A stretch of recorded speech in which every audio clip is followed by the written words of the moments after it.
Hi everybody, welcome back to Season 3, Episode 1 of Adventures in Metal Detecting.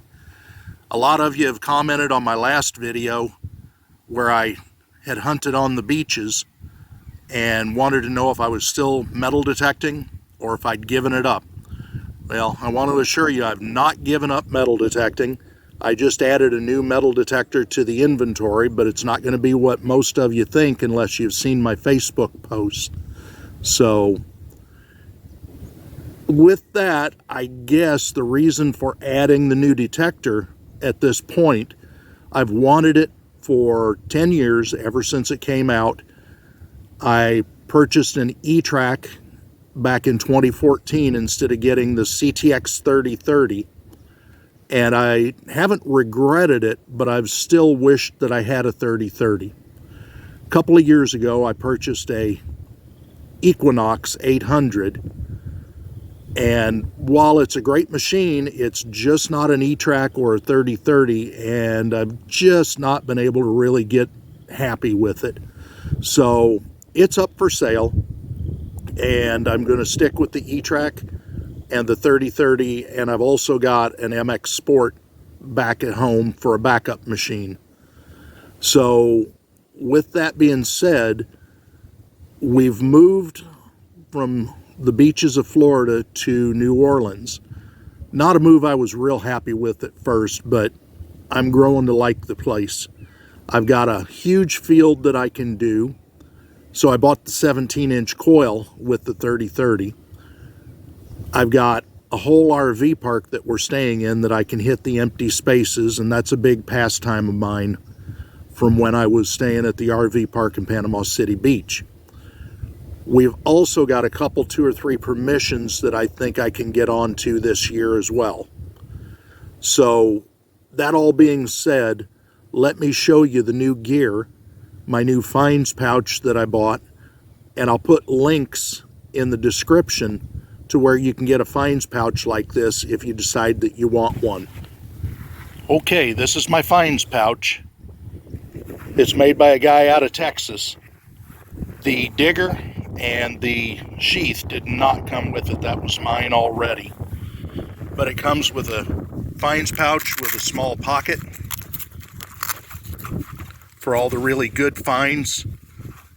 I keep my magnifier in there. It's got a nice big deep pocket, and it's got a mesh pocket. It also has a trash bag with a mesh bottom to let the dirt drop out, and has a cover flap for it as well. The trash bag all folds up on itself into a neat little bundle when you're not using it, or you can leave it open all the time. And then, like I say, I got the CTX 3030.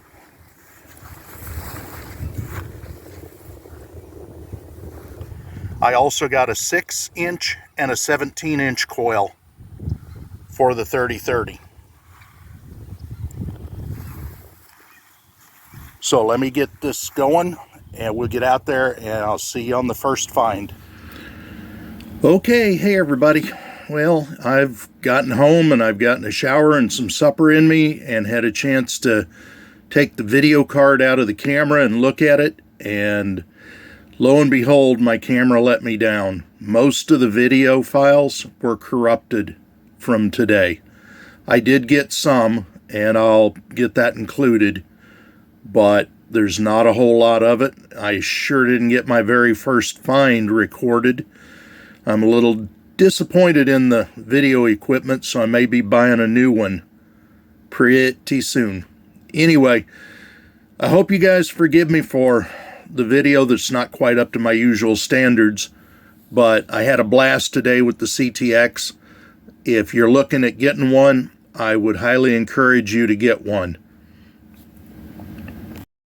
Well, like I've already said, the video camera corrupted most of the files for today.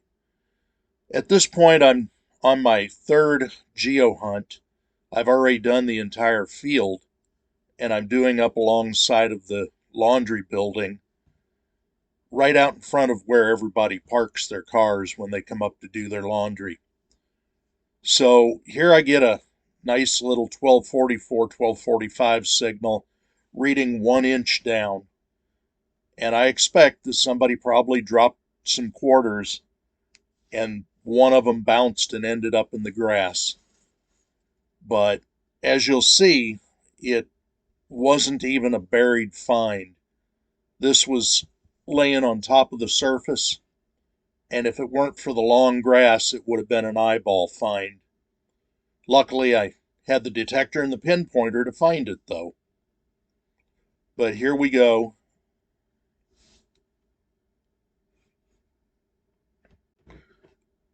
And there it is, a nice, bright, shiny new quarter. But it's better than a sharp stick in the eye. So I'll go ahead and I'll detect along here, but there's not anything else really that I can say I've found. One lawnmower penny that's all mangled up. This area here beside the laundry building also has a Wi-Fi router right above it. So the EMI in this area of the park is just horrendous. I tried doing this area with my Equinox and it was a no-go from the start. I brought the E-Trac over here the other day and it was able to cut through most of the EMI with not too much difficulty. I managed to pull a dime and a couple of pennies from this area, but the CTX really handled the EMI a lot better than the E-Trac even. Not that it was completely eliminated, but it sure did help.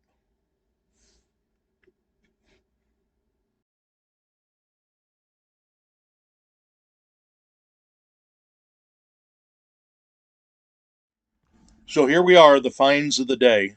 5 pennies, a partial penny, a nickel, a dime, and 3/4.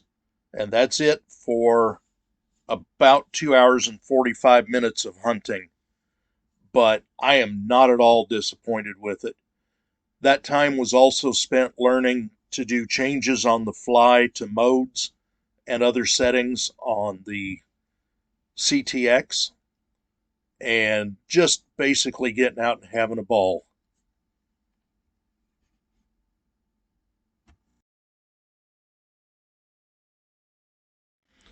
And here we go with the very first find for the CTX 3030.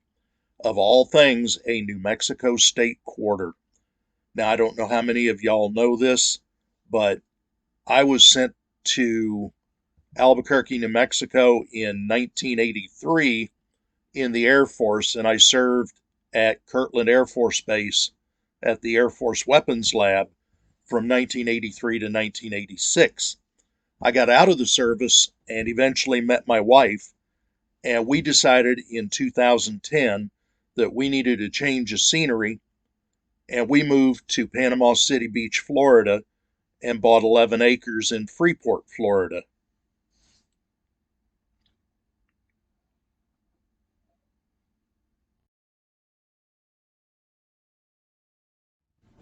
So I don't know what the story is with this quarter, but obviously it's been in the ground a long time. It's all crusty and got a big patch of green stuff growing on it. And it was down about 4 inches in this thick, gooey clay.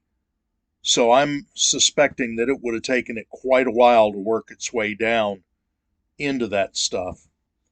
I had a heck of a time with my hand digger just getting down the 4 inches to get to it. But I did, and here it is.